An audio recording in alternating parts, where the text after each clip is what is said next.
My name is Brock Taylor. I'm a paramedic here with the Fresno County Paramedic Program. Today we're going to talk about burns, policy 530.24.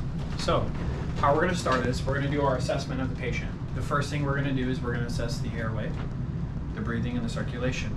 If the airway is compromised, you obviously are going to fix that first.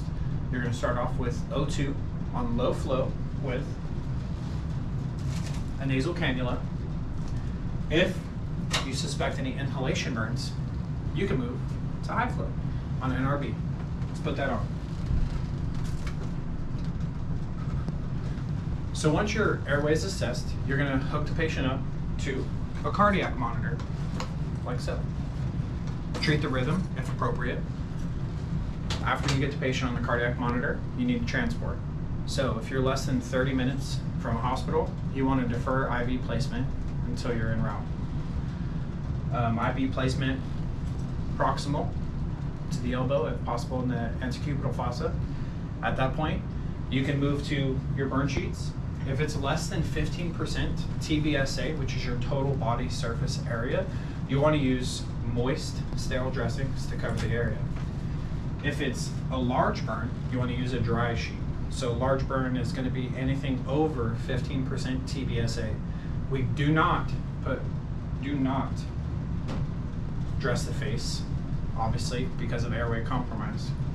So once you are done dressing the burns, you can move on to pain management as long as there's no altered mental status or respiratory depression.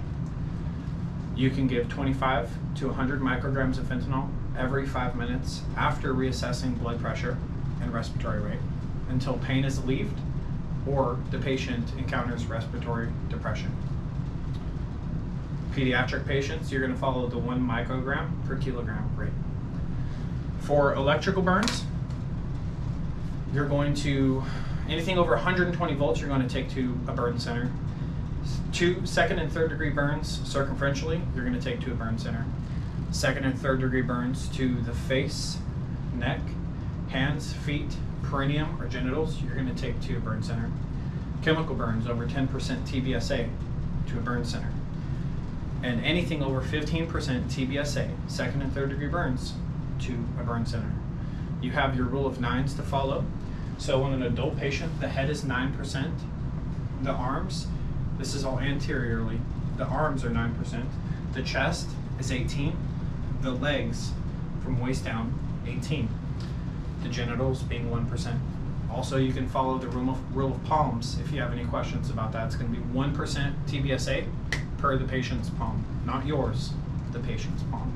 For pediatric patients, it's going to be 18 on the head, 18 on the chest, 9 on the arms, 14 on the legs. Again, 1 for the genitals. Thank you.